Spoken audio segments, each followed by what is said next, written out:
Alright folks, in this video I'm going to walk you through a very simple tutorial with combining objects in Meshmixer and manipulating them. What I have here is a small calibration cube. I just downloaded it from Thingiverse. Nothing special. You could easily model something like this in just a few minutes. You'll see that it's nothing more than a box with a hole in it.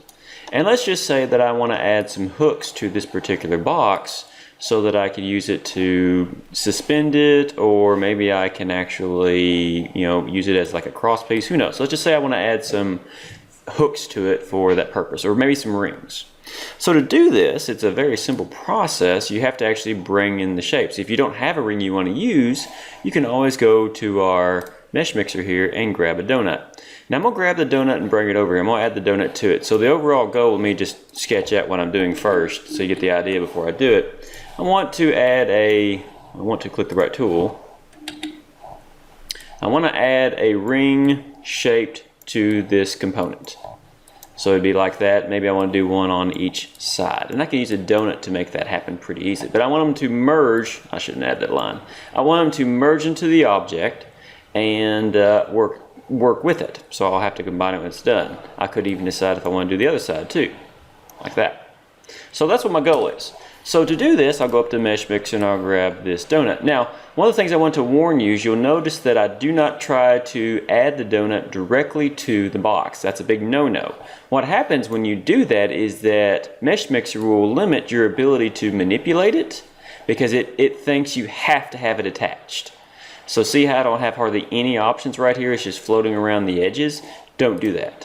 What you want to do is bring it in and drop it off somewhere in the space. Doesn't really matter how big or how small it is. We can always adjust that with our icons here for stretching and scaling and moving. So the first thing I'm going to do is size this thing somewhat to the desired goal. So check this out. I'm going to hit the green box right here. And I'm going to pull it down somewhat so it's not as vertically tall.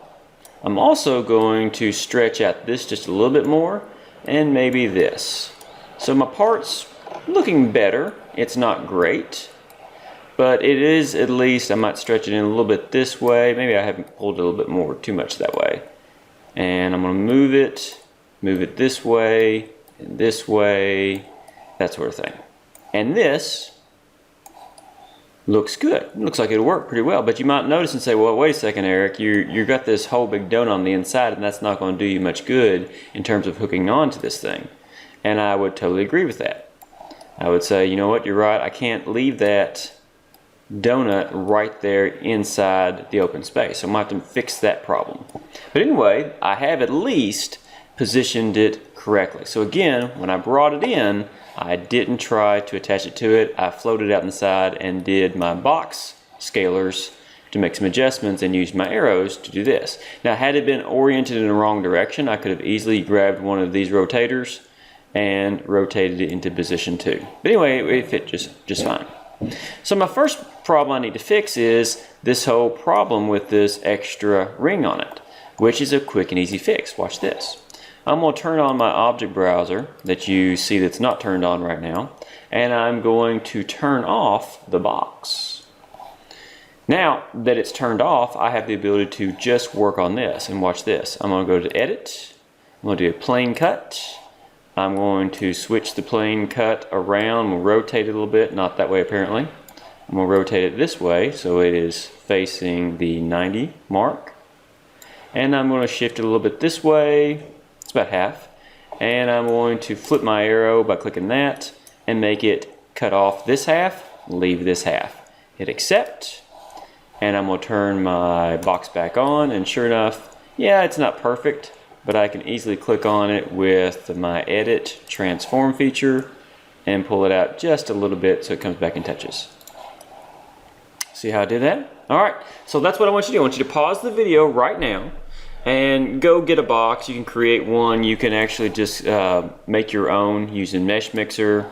You could take a box like this and size it to be about the same size. It doesn't matter. But I want you to go create a box and then go get a donut ring, drag it in. Don't drag it on the box. Pull it over here, size it, stretch it, cut it off so it's a good fit, and slide it into the other box. Go ahead and pause the video and do that now. All right, next step is to do essentially the same thing on the other side. I'm going to drag in my donut, release it out in space. I'll go ahead and cut it while it's out here. In fact, I'm going to do a little trick. I'm going to cut it while it's on, well, I'll just turn everything off. It'll be fine. It doesn't really matter where it is. Hit accept. And I'm going to turn off this and this. Then I'll use my edit, plane cut. I will rotate her around, not that way apparently. Rotate it with the red one. Do you notice how I had to do that? So I couldn't, back up there. I couldn't see how you can't see right now? The red rotator. Sometimes it means you have to orbit around to see your options. So I'm going to use that orbit around to get to a 90. I'm going to keep that half. I'm going to say accept. And there we go. Now I'm going to try my transform and see what I can do with it. I'm going to size it down a little bit this way. Maybe stretch a little bit this way. Hit accept. And I'm going to turn my other stuff back on. So click on this one. Tell it to transform. Move it around, orbit around, slide her in place, bring her up, bring her back out, and maybe a little higher than the other one this time. Doesn't have to be exact. I might even scale in just a hair, and then make sure that I have it. This is interesting. My plane must have been slightly off, so I'm going to pull it back out. Still connecting, so we're good. So anyway, that allows me to stretch it just a hair. Still pull it back up just one more bit, and maybe raise this one up higher. I can always click on this one after I'm done and raise it lower. Let's say that for some reason that I want to have it at a lower point, I can do that. And so now there it is. So, see this right there? Draw that attention to it. I've got a little bit of gap right here because of a little bit of rotation. That is super easy to fix. I'll just click back on it. Edit, transform, and I'm going to rotate it slightly. That should take care of it. It's not on the inside, not on the outside. It's good. So my features are created. So let's just do this. Go ahead and pause the video and do what I've done. Add another donut, cut it off beforehand, slide it in place, do some manipulations, and see what we do. Pause the video and do that now. Alright, so the last step is if we wanted to actually save this file as an STL and actually produce this work, we would need to combine it. And to combine something, we're always real simple. You can always just, I'll hit escape here to get rid of that. It's always, the easiest way to do it is you use your object browser. Make sure you turn it on using View, Objects Browser. Once it's on, you hold down your control key on your keyboard and you click and click. And all three are selected. When all three are selected, you see the option pop up on the screen. It says combine, boom, now they are one object. So that's a quick little way to make this happen. Very easy, very simple process. Of course, your last step is to often create an STL file so that it can be 3D printed. And so that is an export option within Meshmixer. Before I do that though, go ahead and pause the video and combine your objects together. Pause the video and do that now. Alright, so now I'm going to go to, for my STL export, I just go to File and say Export. Oops, sorry about that. Go to File and say Export. Click on that.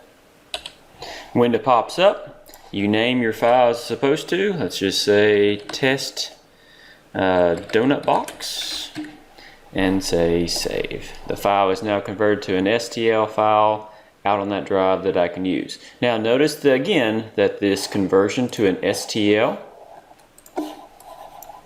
is not a file, well, I don't know what I'm doing here, is not a file save. Okay, there are two totally different things. If you save this file, if you go File, Save, or Save As, it's going to save the program Meshmixer file, which is not an STL. It's actually going to save it as if you do that, it's going to save it as a mix file. So don't do that. When you want an STL, you have to go to File, Export to make that happen. All right? Keep that in mind. Very, very crucial thing. We see that happen a lot of times with folks that they're not paying attention to what they're doing, and they send us mix files instead of STLs, and as a result, we can't send them to the printer and print. So watch out for that. All right, so just as your last step, do that same procedure, pause the video, and go hit File, Export, and save it somewhere on your computer. All right, so if you've got that covered, we've now covered the tools of edit, transform, best practices for actually inserting objects into others, the object browser and where to find it under view, and how to use it to turn things off and on by clicking on that little eyeball right there. All right, so good luck, and hope that worked out for you. We'll see.